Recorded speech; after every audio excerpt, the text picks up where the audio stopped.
Praise the Lord. आप सबको जय मसीह की। मैं परमेश्वर का धन्यवाद देता हूं आज की सुबह दिखाने के लिए। एक और दिन परमेश्वर ने हमारे जीवन में जोड़ दिया। हम परमेश्वर को कोटि कोटि धन्यवाद दें। एक नया संदेश लेकर मैं आपका दोस्त पास्टर राजवंशी आपके सम्मुख उपस्थित हूं और आज का जो संदेश है वो बहुत गंभीर है। इस संदेश में जो बात मैं आज आपको बताने जा रहा हूं वो बहुत ही महत्वपूर्ण है हर एक परिवार के लिए, मसीही परिवार के लिए, क्योंकि हम देखते हैं कि हम अपने लोगों से बहुत प्रेम करते हैं, अपने बच्चों से, अपने माता पिता से, अपने रिश्तेदारों से और यहाँ तक कि अपने दोस्तों से भी बहुत प्रेम होता है हमें। और कई बार थोड़ा सा नाराज़गी हो जाती है या रूठा रूठी हो जाती है तो मन विचलित हो जाता है और हम परेशान हो जाते हैं कि कैसे बातचीत करें, बात नहीं हो रही है, देखा नहीं है, इस तरह की बातें चलने लगती हैं। तो ये प्रेम जो है हमारा, ये प्रेम कितना सही है, आज मैं आपको परमेश्वर के न्याय के बारे में बताने जा रहा हूं। ये वचन मैं बहुत जगह प्रचार कर चुका हूं और बहुत से लोगों का हृदय परिवर्तित भी हुआ है। आज परमेश्वर ने मुझसे कहा कि मैं इस वचन को एक बार फिर से आपके सम्मुख रखूं। तो आज का जो संदेश है वो है न्याय के पर। प्रभु यीशु मसीह जब न्याय करेंगे तो वो उस समय क्या परिस्थिति होगी, क्या सीन होगा, वो सब मैं आज आपको बताऊंगा। वीडियो थोड़ा सा लंबा हो सकता है, 2-4 मिनट या 5 मिनट तक विचलित ना होइएगा। पूरा संदेश सुनिएगा क्योंकि इसमें बहुत अच्छी बातें आज मैं आपके साथ करने वाला हूं। संदेश जो है वो न्याय के ऊपर है कि प्रभु यीशु मसीह जब न्याय करने के लिए अपने सिंहासन पर बैठेंगे तब वो क्या करेंगे और किस प्रकार से वहां पर क्या प्रक्रिया होगी, वो सब कुछ मैं आज आपको बताऊंगा। तो बने रहिएगा मेरे साथ और इस वीडियो को पूरा देखिए और इसे शेयर भी कीजिएगा ताकि और भी लोग इन बातों को जान सके। और यदि अभी तक आपने मेरे इस चैनल को सब्सक्राइब नहीं किया या आप इस चैनल पर नए हैं तो अभी इस चैनल को सब्सक्राइब कर लीजिए, बेल आइकन को दबाइए ताकि नोटिफिकेशन आपके पास पहुंचे और नया वीडियो बिना व्यवधान के तुरंत आपके पास पहुंच जाए। मेरे वीडियोस को लाइक कीजिए, शेयर कीजिए और कमेंट सेक्शन में आकर मुझसे ज़रूर बातचीत कीजिए। ये वो प्लेटफॉर्म है यहाँ पर ना तो किसी का विरोध है और ना किसी पे क्रोध है, सिर्फ सच्चाई का प्रचार है। इसीलिए मैं आपसे कहता हूँ कि मेरे साथ मेरी मुहिम में शामिल हो जाइए। जिद है सच को फैलाने की। Praise the Lord. True pulse में आज का सवाल है कि मूसा ने एक स्त्री से शादी की थी जिसकी वजह से हारून और मरियम उससे नाराज हो गए थे। वो स्त्री कौन थी? अगर आप जानते हैं तो आप कमेंट्स बॉक्स में लिख दीजिए, अगर नहीं तो डिस्क्रिप्शन में जाइए, वहां पर आपको आज के वीडियो का लिंक मिलेगा, उसे क्लिक कीजिए और 14 सेकंड में जान लीजिए कि वो स्त्री कौन थी। Praise the Lord. तो आइए एक छोटी सी प्रार्थना करके आज के गंभीर संदेश को मैं शुरू करूंगा। प्रभु जी, मैं धन्यवाद देता हूं आज की सुबह दिखाने के लिए। प्रभु मैं विनती करता हूं प्रभु जी, आज के इस वचन को शेयर करने मेरी मदद सहायता कर। मेरे होठों को, मेरे दिल दिमाग को छूकर ब्लेस कर। मेरी आत्मा और मेरा शरीर तेरे ही कब्जे में रहे ताकि बोलने वाला मनुष्य नहीं बल्कि तेरा आत्मा हो। जो भी गुड़ भेद की बात इस वचन में छिपी है वो हम पे प्रकट करना। जितने भी लोग इस वचन को देख रहे हैं, सुन रहे हैं, सब पर मैं तेरी आशीष बोलता हूँ। हर एक को आशीषित कर, हर एक की रोग, बीमारी, चिंता, परेशानियों को अपने सामर्थ्य नाम के द्वारा दूर कर दे। प्रभु जी, हर एक घर से प्रभु जी तफरके, लड़ाई झगड़े, मन मुटाव, प्रभु जी तलाक, बांझपन, नशा और प्रभु जी बेरोजगारी दूर कर। प्रभु जी कर्जे दूर कर मेरे परमेश्वर, असाध्य रोग दूर कर और अपने बच्चों के जीवन में अद्भुत और बड़े काम कर ताकि गवाही दे सकें कि यीशु मसीह ने हमारे जीवन में बड़ा काम किया है। धन्यवाद देता हूं प्रभु, तूने मेरी प्रार्थना को सुन लिया। प्रभु यीशु के नाम से मांगता हूं, आमीन। Praise the Lord. तो आइए आज के इस अद्भुत संदेश को मैं शुरू करने जा रहा हूं और इस संदेश की शुरुआत होती है मत्ती रचित सुसमाचार 25 अध्याय और उसके 31, 32 और 33 पद से। आइए देखेंगे वहां पर क्या लिखा है। मत्ती रचित सुसमाचार 25 अध्याय और उसका 31, 32 और 33 पद। लिखा तो आगे बहुत कुछ है लेकिन हम 3 पद पर ही विचार करेंगे। ध्यान से सुनिएगा। यह लिखा, जब मनुष्य का पुत्र अपनी महिमा में आएगा और सब स्वर्गदूत उसके साथ आएंगे तो वह अपनी महिमा के सिंहासन पर विराजमान होगा। तो ये प्रभु यीशु मसीह के दूसरे आगमन का चित्र दिखाया गया है। न्याय करने जब प्रभु यीशु मसीह आने वाले हैं, तो यहाँ पर लिखा है कि जब मनुष्य का पुत्र अपनी महिमा में आएगा और सब स्वर्गदूत उसके साथ आएंगे। कितने स्वर्गदूत आएंगे? सब। इसका मतलब क्या है कि जितने भी स्वर्गदूत स्वर्ग में हैं वो सब यीशु मसीह के साथ न्याय के समय पृथ्वी पर आएंगे। तो लिखा है जब मनुष्य का पुत्र अपनी महिमा में आएगा और सब स्वर्गदूत उसके साथ आएंगे। सब स्वर्गदूत वो करेंगे क्या आकर? सबसे पहले मैं आपको ये बताना चाहता हूं कि ये जो सारे स्वर्गदूत हैं, ये इनको प्रभु दो भागों में बांटेंगे। और ये क्या करेंगे?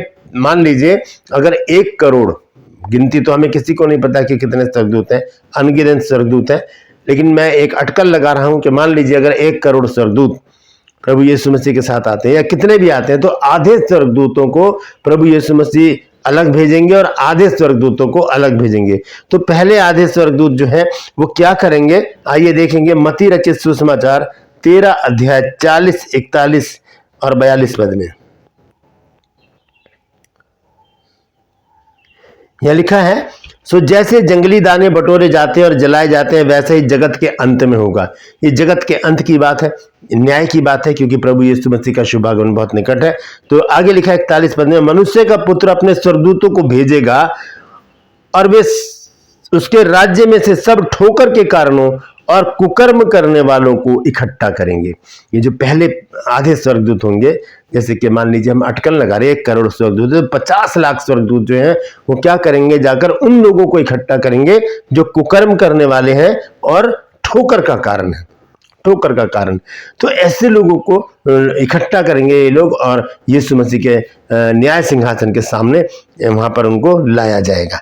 कि दूसरे जो आधे स्वर्गदूत हैं वो क्या करेंगे, उनके विषय में देखेंगे हम मत्ती रचित सुसमाचार 24 अध्याय और उसका 30 और 31 पद।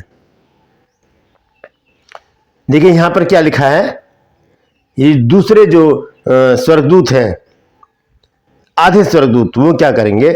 यहां पर लिखा है, और वह तुरही के बड़े शब्द के साथ अपने दूतों को भेजेगा और वे आकाश के इस छोर से उस छोर तक चारों दिशा से उसके चुने हुओं को इकट्ठा करेंगे। ये जो आधे स्वर्गदूत ये चुने हुओं को इकट्ठा करेंगे। वो पहले स्वर्गदूत जो थे वो कुकर्म करने वालों को और ठोकर के कारणों को इकट्ठा करेंगे। वहां पर एक बात मैं आपको बताना चाहता हूं कि ठोकर का कारण हम कैसे बनते हैं। मान लीजिए कि कोई स्त्री, पति पत्नी मेरे पास आते हैं और कहते हैं कि ब्रदर, पास्टर जी, मेरे पति जो है बहुत शराब पीते हैं, आप इनको मना कीजिए, मानते नहीं है, घर में लड़ाई झगड़े हैं, तंगी हाली सब कुछ है। तो मैं उनकी काउंसलिंग करूंगा, बहुत देर तक उनको समझाऊंगा और मैं कहूंगा कि देखिए भाई, शराब पीना अच्छी बात नहीं है, इसे छोड़ दो। तो वो मेरा आदर करेगा और वो क्या कहेगा कि ठीक है पास्टर जी, मैं आज से शराब पीनी छोड़ देता हूँ। और उसके बाद वो अपने घर चले जाते हैं। शाम को क्या होता है, जब वो जा रहे होते हैं कहीं, तो मुझे देखते हैं कि मैं शराब की दुकान पर खड़ा हुआ शराब खरीद रहा हूँ अपने लिए। तो मेरी शिक्षा का कोई महत्व नहीं रह जाएगा, मैं वहां पर ठोकर का कारण बन जाऊंगा, क्योंकि मैंने एक व्यक्ति को शिक्षा दी है कि आप शराब नहीं पिएंगे और मैं खुद शराब पी रहा हूं, तो मेरी शिक्षा का कोई भी महत्व नहीं रह जाएगा। तो मैं वहां पर बन जाऊंगा ठोकर का कारण। वो कहेगा जब आप खुद पी रहे हैं तो मुझे क्या शिक्षा दोगे, आप मुझे क्या शिक्षा दोगे? तो वो और भी दुगनी शराब पीने लगेगा। तो ये होते हैं ठोकर का कारण। हम खुद जहां पर परिपक्व नहीं होते वहां हम दूसरों को वहां पर शिक्षा नहीं दे सकते। तो यहाँ पर जो पहले जो स्वर्गदूत हैं वो क्या करेंगे? कुकर्म करने वालों को और ठोकर के कारणों को लाकर यीशु मसीह के सामने इकट्ठा करेंगे। जो दूसरे हैं वो क्या करेंगे? मत्ती रचित सुसमाचार 24 अध्याय 31 पद, और वह तुरही के बड़े शब्द के साथ अपने दूतों को भेजेगा और वे आकाश के इस छोर से उस छोर तक, यानी कि चारों दिशा से उसके चुने हुओं को इकट्ठा करेंगे। ये जो है ये चुने हुओं को इकट्ठा करेंगे, परमेश्वर के चुने हुए लोग, जिनको परमेश्वर ने चुन लिया है अपने काम के लिए, जो प्रभु यीशु मसीह के लिए मार भी खाते हैं, गालियां भी सुनते हैं, पिटाई खाते हैं और उनके साथ क्या क्या नहीं होता है, इतना दुर्व्यवहार उनके साथ होता है, लेकिन फिर भी ये चुने हुए लोग प्रभु के कार्य में लगे हुए हैं। तो उन लोगों को ये स्वर्गदूत इकट्ठा करेंगे और लिखा है कि वो उनको इकट्ठा करेंगे और कहां पर लेकर आएंगे? प्रभु यीशु मसीह के पास। Praise the Lord. आइए 25 अध्याय में वापस चलेंगे हम। जब हम पढ़ रहे थे मत्ती रचित सुसमाचार 25 अध्याय और उसका 31 पद, यहाँ लिखा है, जब मनुष्य का पुत्र अपनी महिमा में आएगा और सब स्वर्गदूत उसके साथ आएंगे, तो अब मैंने बता दिया सब स्वर्गदूत किस लिए आएंगे, दो भागों में डिवाइड किया जाएगा उनको। आधे स्वर्गदूत कुकर्म करने वालों को और ठोकर के कारणों को इकट्ठा करके लाएंगे, और आधे स्वर्गदूत चुने हुओं को इकट्ठा करके लाएंगे। ये भेड़ और बकरियों का एक संगम है। भेड़ कौन है, वो चुने हुए लोग, और बकरियां कौन है, ये कुकर्म करने वाले और ठोकर का कारण। ये जो बकरी की जो प्रवृत्ति है, उसकी जो आदत है, वो उछल कूद करने वाली, इधर कूदी इधर कूदी इधर कूदी, वो उछल कूद करती है। लेकिन भेड़ के विषय में कहा जाता है कि वो बहुत ही सीधा जानवर है, वो सीधा एक राह पर चलता है, जहां पर उसको चरवाहा लेकर जाता है वो चलती चली जाती है। इसलिए वो भेड़ बकरियों का एक झुंड बनकर प्रभु यीशु मसीह के सामने उनको लाया जाएगा। आइए आगे पढ़ेंगे क्या लिखा है 32 पद में। और सब जातियां उसके सामने इकट्ठी की जाएंगी। जैसे मैंने बताया अभी, कौन करेगा इकट्ठा, स्वर्गदूत, वो इकट्ठा करेंगे। और लिखा जैसा चरवाहा भेड़ों को बकरियों से अलग कर देता है, वैसा ही वह एक दूसरे को अलग कर देगा। ये बहुत गंभीर बात है, एक दूसरे को अलग कर देगा। प्रभु यीशु मसीह एक दूसरे को अलग करने आ रहे हैं। वो न्याय का समय होगा। अब मैंने जो शुरू में आपको एक बात बताई थी कि हम अपने लोगों से, अपने दोस्तों से, अपने बच्चों से, अपने माता पिता से, अपने रिश्तेदारों से बहुत प्यार करते हैं। हम प्यार तो करते हैं कि आप कभी हमने उनको समझाया है कि भाई या बहन, बेटा या बेटी या दोस्त, बाइबल भी पढ़ लिया करो, परमेश्वर से प्रार्थना भी कर लिया करो, कभी परमेश्वर के पास भी आ जाओ, क्योंकि प्रभु यीशु मसीह बहुत जल्दी आने वाला है। और क्या होगा जब वो आ जाएगा, तो कहीं ऐसा ना हो कि हम मुंह ताकते रह जाएं। प्रकाशित वाक्य में लिखा है 1 अध्याय के 7 पद में कि देखो वो बादलों के साथ आने वाला है, और हर एक आंख उसे देखेगी, और जिन्होंने उसे बेधा था वो भी उसे देखेंगे, और पृथ्वी के सारे कुल उसके कारण छाती पीटेंगे। क्यों? क्योंकि आज उन्हें समझाने वाला कोई नहीं है कि प्रभु यीशु मसीह आने वाला है, तैयार हो जाओ, अपने आप को बदलो, अपने आप को प्रभु यीशु मसीह के लायक बना लो। एक ही परिवार में रहने वाले लोग, कुछ विश्वासी हैं, कुछ अविश्वासी हैं। यही चीज गलत है। बस जब न्याय का समय आएगा, जब यीशु मसीह आएंगे, तो हम अपने उस अविश्वासी भाई से, जिसे हम बहुत प्यार करते हैं, जिसके बिना हम रह नहीं सकते, हम उसको छूकर देखे बिना नहीं रह सकते, हम उसके साथ खाना खाए बिना नहीं रह सकते, जब ये न्याय का समय आएगा, प्रभु यीशु मसीह हमें दो भाड़ कर देगा। क्योंकि जो अविश्वासी होंगे वो बकरी के समान होंगे, वो बाएं हाथ पर होंगे, और जो विश्वासी होंगे वो भेड़ के समान होंगे, वो दाएं हाथ पर यीशु मसीह के होंगे। एक फासला हो जाएगा। आज हम अपने अजीजों को, अपने दोस्तों को, अपने रिश्तेदारों को, अपने भाई बहन को, माता पिता को, बच्चों को बहुत प्यार करते हैं। हम उनसे हाथ भी मिला सकते हैं, हम उनसे गले भी मिल सकते हैं, हम उनको किस भी कर सकते हैं, हम उनके साथ अच्छा व्यवहार करते हैं, उनके साथ रहने का, उनके साथ समय बिताने का हम प्रयास करते हैं। लेकिन जब न्याय का समय आएगा, तब वो एक फासला हो जाएगा हमारे बीच में, दाएं और बाएं हाथ का जितना फासला है, प्रभु यीशु मसीह अलग अलग कर देंगे।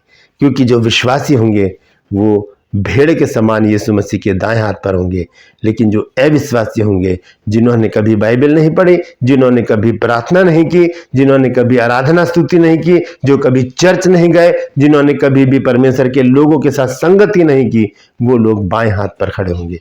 आज अगर आपके परिवार में कोई ऐसा व्यक्ति है जिसको आप बहुत प्यार करते हैं और वो प्रभु में नहीं है, तो सबसे पहले उसे प्रभु में लेकर आइए। कहीं ऐसा ना हो कि हम ठोकर का कारण बन जाए, हम ठोकर का कारण बन जाए। अगर हम किसी को शिक्षा दे रहे हैं और हमारे घर में ही वो व्यक्ति ऐसा है, मैंने अभी बताया था कि अगर मैं किसी को कहूँगा कि शराब नहीं पीनी चाहिए और मैं खुद शराब पीता हूँ, मान लीजिए, चलिए मैं नहीं पीता, मेरा भाई है, मेरा बेटा है, मेरे बच्चे हैं, कोई भी मेरे घर में अगर शराब पीता है और मैं किसी और को शिक्षा दे रहा हूँ, तो वो सबसे पहले यही कहेगा, पहले अपने घर को सुधारिए, पहले अपने घर को ठीक कीजिए, फिर मुझे शिक्षा दीजिए आप। ये बात सच है। तो हमें सबसे पहले अपने घर से मिनिस्ट्री को शुरू करना है। घर से ही मिनिस्ट्री शुरू होती है। घर अगर नहीं सुधरा है तो कुछ भी नहीं सुधरा होगा। हालेलुया। आइए एक वचन देखेंगे, पहला तीमुथियुस 5 अध्याय और उसका 8 पद। उसके बाद मत्ती 5 में हम वापस आएंगे। पहला तीमुथियुस 5 अध्याय और उसका 8 पद में लिखा है, पर यदि कोई अपनों की और निज करके अपने घराने की चिंता ना करे, तो वह विश्वास से मुकर गया है और अविश्वासी से भी बुरा हो गया है, बुरा बन गया है। सॉरी, लिखा है कि यदि कोई अपनों की और नीच करके अपने घराने की चिंता ना करे। हम व्यर्थ की चिंताएं करते हैं, उसने खाना नहीं खाया, उसके पास कपड़े नहीं है, उसके पास रहने की जगह नहीं है, उसके पास ये नहीं है, वो नहीं है, बहुत सारी व्यर्थ की चिंताएं हम करते हैं। लेकिन एक चिंता हमें ये भी करनी है अपने अजीजों की जो प्रभु से दूर है, कि उन्हें प्रभु में लेकर आना है। आज हम उनसे हाथ मिला सकते हैं, हम उनसे गले मिल सकते हैं, लेकिन जब यीशु मसीह न्याय सिंहासन पर बैठेंगे तो वो हमें दो फाड़ कर देंगे। हम कितने ही विश्वासी क्यों ना हो, हम यीशु मसीह से कहेंगे कि प्रभु मेरे अजीज को इस तरफ ले आओ, प्रभु उस समय कह देगा नहीं, अब समय जो है वो समाप्त हो चुका है, क्योंकि अभी हमारे पास समय है, अनुग्रह का समय चल रहा है। अभी हम अपने अजीजों को समझा सकते हैं, उन्हें बता सकते हैं कि प्रभु यीशु मसीह का शुभ आगमन बहुत निकट है। तैयार हो जाओ, वचन पढ़ो, प्रार्थना में रहो, संगति में रहो, सरगर्म रहो, ताकि जब यीशु मसीह आए तो वो बकरियों की तरह तुम्हें अपने बाएं हाथ पर ना रखे। सुधार लीजिए अपनों को, जिनसे प्यार करते हैं, कहीं ऐसा ना हो कि हम तो स्वर्ग में चले जाएं और जो हमारे अजीज हैं, जिनसे हम प्रेम करते हैं, उनके लिए नरक खुला रहे। Praise the Lord. बाइबल में एक दृष्टांत कहा यीशु मसीह ने। एक धनवान व्यक्ति था, हम पढ़ सकते हैं लूका 16 अध्याय 19 से 31 पद तक। एक धनवान व्यक्ति था जो बहुत ही धूमधाम से रहता था, और एक लाजर नाम का व्यक्ति उसकी डेवड़ी पर छोड़ दिया जाता था। और हुआ क्या कि दोनों मर गए। लाजर तो अब्राहम की गोद में गया, पैराडाइज में है वो, लेकिन जो धनवान है वो अधोलोक में आग में जल रहा है। उसने पुकार कर अब्राहम से कहा कि हे अब्राहम, इस व्यक्ति को मेरे पास भेज दे ताकि ये पानी में उंगली डुबोए और मेरे मुंह में डाले, क्योंकि मैं यहाँ आग में जल रहा हूँ। अब्राहम ने कहा कि नहीं, तू अपने जीवन में अच्छी वस्तुएं ले चुका और ये बुरी वस्तु, अब ये अच्छी जगह पर है और तू बुरी जगह पर है। फिर उस व्यक्ति ने एक बात कही, तो फिर ऐसा करके इसको मेरे घर भेज दे। मेरे 5 भाई और हैं जो ऐसा ही जीवन जी रहे हैं जैसा मैं जीता था। अब कब चिंता है? मरने के बाद। आप पढ़ सकते हैं लूका 16 अध्याय, लंबा है थोड़ा चैप्टर, इसलिए मैंने शॉर्ट में आपको बता रहा हूं। लूका 16 अध्याय 19 से 31 पद तक। तो अब्राहम से उस व्यक्ति ने कहा कि इसको मेरे घर भेज दे, क्योंकि मेरे 5 भाई और हैं जो मेरी ही तरह जीवन जी रहे हैं। अब्राहम ने कहा नहीं, कोई मरे हुए में से भी वहां जाएगा तो उनकी नहीं सुनेगा। उनके पास क्या है? अब्राहम ने साफ रीति से कहा कि उनके पास भविष्य वक्ताओं की पुस्तक है, वो उनकी सुने, यानी कि बाइबल पढ़ें, तब उनका जीवन बदलेगा। हम अपने अजीजों से जितना प्यार करते हैं, उनका जीवन बदलने के लिए हम उन्हें प्रेरित करें कि बाइबल पढ़ लीजिए, प्रार्थना कर लीजिए, प्रभु की संगति में आ जाइए। अन्यथा जब न्याय का समय होगा तो ऐसा ना हो कि हम तुमसे अलग हो जाएं, दो फाड़ हो जाए। हमारा पैसा भी उस समय काम नहीं आएगा।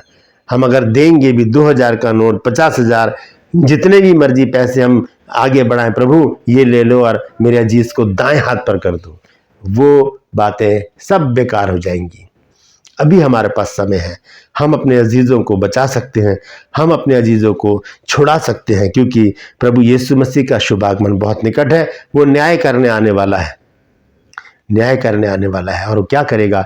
भेड़ों को बकरियों से अलग करेगा। एक ही घर में रहती हैं भेड़, एक ही घर में रहती हैं बकरियां, उनको अलग कर देगा। तो अपने घर की बकरियों को ढूंढें और उन्हें भेड़ बनाने का प्रयास करें, ताकि जब यीशु मसीह अपने न्याय सिंहासन पर बैठे तो हम जिन्हें बहुत प्रेम करते हैं आज, हम उन्हें खो ना दें, वो हमारे साथ दाएं हाथ पर खड़े हों प्रभु यीशु मसीह के।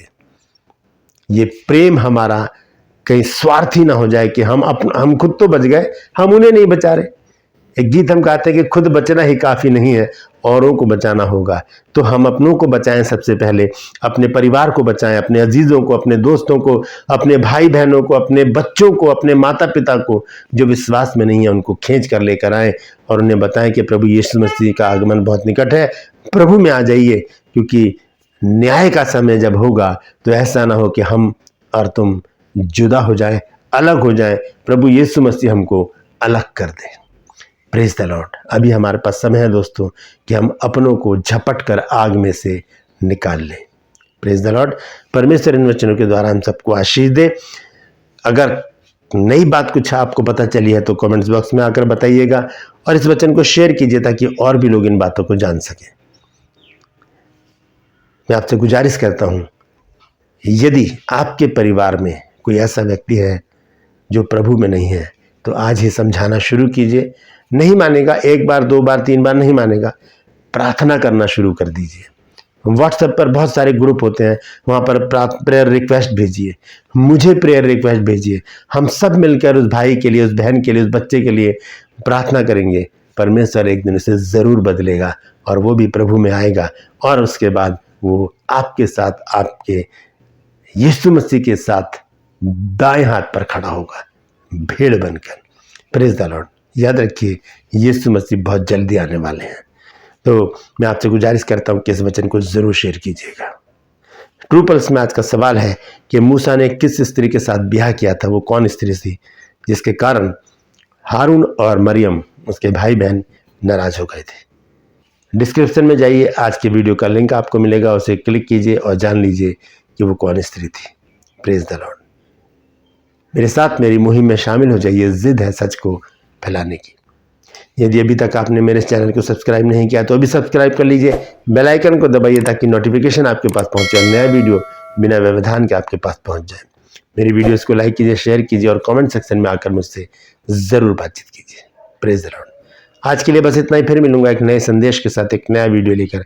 तब तक के लिए मुझे इजाज़त दीजिए, लेकिन अपना और अपनों का ख्याल रखिए और प्रभु यीशु मसीह के आगमन के लिए तैयार हो जाइए और अपनों को भी तैयार कर लीजिए। Praise the Lord.